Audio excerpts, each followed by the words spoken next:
as many AEW talent are set to leave the company soon. Many wrestling fans are talking about a bit of a controversy around Saraya, her match with Mariah May, potentially getting canceled this past week on Dynamite, and also some tweets that she put out, and then one of which she deleted during and after the show. I'm going to tell you everything we know about these situations. Be sure to smash that like button, subscribe, and hit that notification bell. I'm Omer Q for Real Take Wrestling. Let's get right into it and talk about Saraya. So obviously, Saraya has been with AEW for nearly 2 years now. She debuted at Grand Slam 2022. It was a massive moment for the company. Many people expected this to be almost a watershed type moment for the company in their women's division and be something that would set them up for critical success down the line.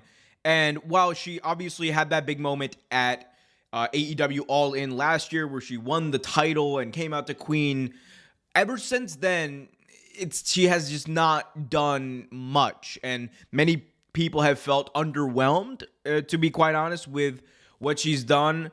And I think we have some information that could point to maybe her being a little bit underwhelmed as well. So what happened today was it was announced that Saraya and Mariah May would have a match tonight on Dynamite. They were live from the Kia Forum in Los Angeles, and the match didn't happen. And instead, we got Mercedes Moné versus Sky Blue for the TBS Championship. And during and after the show, Saraya said this. She said, "About to start really speaking my mind," a tweet that she later deleted, and has since just posted the peace sign as well as a picture of her, a blurry picture of her, I should say, almost as if she's fading away. So a little bit of a crypticness behind those tweets there.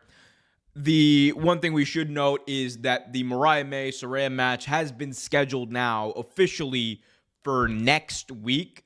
So interesting stuff here. Obviously, many wrestling fans are talking about it. One thing we also know is it was reported by Brian Alvarez of Wrestling Observer and F4W that there has been some backstage chaos in AEW recently with Tony Khan changing things, people finding out, talent specifically finding out what's going on the show just hours before they go on, which in his words, in Brian's words, kind of almost reeks of WWE in 2019 and instead of AEW in 2019, which again, it was very different vibes there, right?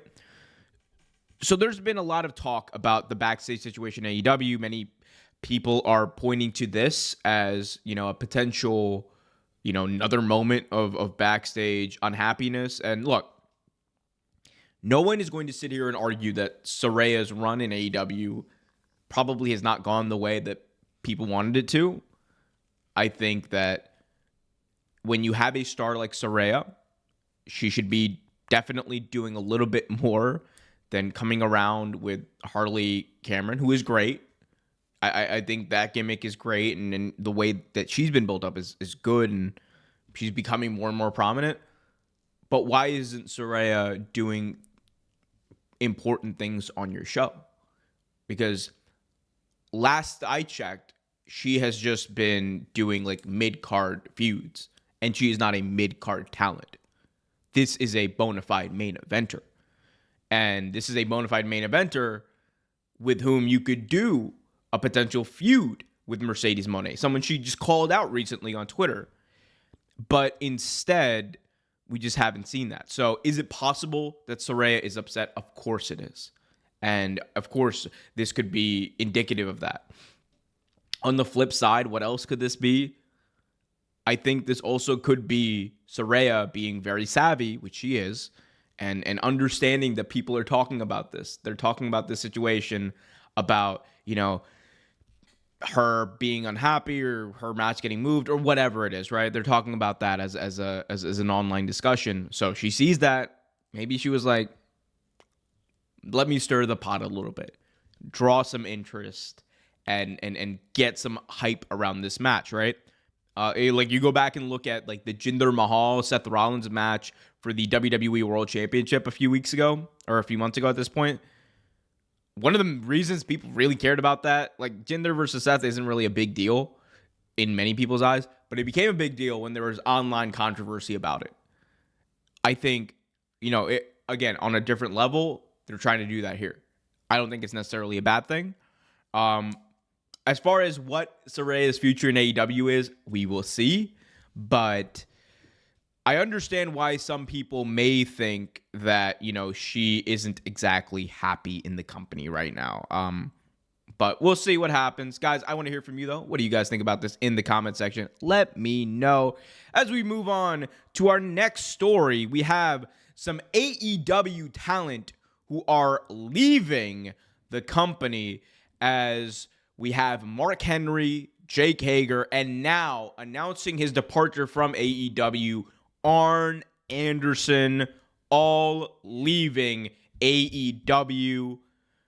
These are some big names. Obviously, Arn Anderson was on his podcast, and he gave some reasoning about, letting his contract expire, which is why he is leaving the company. He says, quote, "The limited time that I have left, I want to spend with Brock," his son, Brock Anderson, "because I think Brock has aptitude and attitude, and I think he will be a big player for somebody. I just got to get him some experience. That's what I'm going to devote my time. And if he comes along like I think he will and hope he will, it will be sooner than later. So I want to say thank you to Tony. I just want to say thank you. I appreciate everything. And it goes to everybody that works there. All my friends, Tony, JR, Tony Schiavone, JR, all those guys, all the talent, Dean Malenko, Billy Gunn, all that crew, Jerry Lynn, everybody was great. So I just want to say thank you and see you down the road." So Arn Anderson on leaving AEW. Jake Hager was reported that his contract had expired. Mark Henry revealed on Busted Open Radio earlier this week that his contract was expired, and it was a bit of a mutual parting of ways between AEW and him. And I think one thing people need to look at this as, right, in Mark Henry and Arn Anderson, you had two people who were not full-time competitors at all on AEW TV. Neither one of them had an AEW match. So it's completely understandable that, they would want to go in a different direction. Maybe they want to go do different things. Mark Henry's been teasing some stuff. Obviously, Arn Anderson has his own personal reasons why he wants to devote his time with his son, which I think is very important. And then you look at a situation like Jake Hager, who I think over the next few months we will see a lot of, because eventually many of these AEW deals are going to come up. And Hager is a guy who, was there since the original Dynamite. He was part of that original beatdown of the Elite by the Inner Circle in that now very famous segment. And the reality is, there just was not much for him to do outside of the Jerichoverse. When the Inner Circle broke up and then the Jericho Appreciation Society kind of withered away, what else was Jake Hager going to do?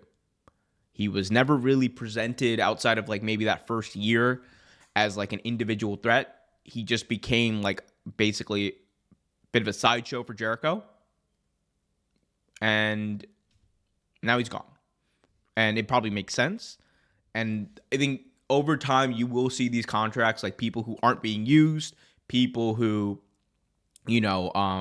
maybe don't fit in AEW anymore, people who have not hit, right? And I know, there's talk about Ricky Starks potentially being one of those guys. Do I see a future of him potentially going to WWE? Absolutely. I think just looking at it, without contracts, we don't really know when his contract is up. It's been speculated that 2024 is the year, but we still don't know for sure. All that notwithstanding, that is I think he is a guy you could see, probably needing a fresh scenery or a change of scenery, I should say. Another person is, Miro. I think Miro could use a change of scenery. People who just have been around, who we know have the talent. There's not a question in either of those guys whether they have the talent. The question is AEW going to be able to use them right? Do they have the TV time to use them right? Do they have the stories for them? Right now, the answer is no. And with Ricky, it's been start and stop, start and stop, start and stop. Eventually, you got to let him go. Look at Ethan Page this week on NXT. He debuted. He looked like $1 million. It felt big, and it felt important. When was the last time we could honestly say that about Ethan Page in AEW? Sometimes it's just time to leave the territory. People are going to be tribal about this. People are going to say that, oh my God, how dare these people leave, or good riddance, all that stuff. One thing we need to remember is you can only be, I think, so prominent in one company for so long, right? There's going to be people who are the exception to that, and like there are, like Cody, Roman, all those guys, like they're going to be over no matter what company they are, for no matter how long. But I do think, right, more often than not, you're going to see people who just sometimes it's just time to like go to a different horizon, do different stories, wrestle different people. And that's a good thing for wrestling. It's healthy. It keeps things fresh, keeps things exciting, and keeps things from becoming stale. And when WWE was the only company around, a lot of what we got was stale. So hopefully, for everyone's sake, we start seeing these talent pop up everywhere else. Hopefully, whatever talent decide, they're doing what's best for them and are happy and hopefully able to make as much money as possible wrestling. But we'll see what happens.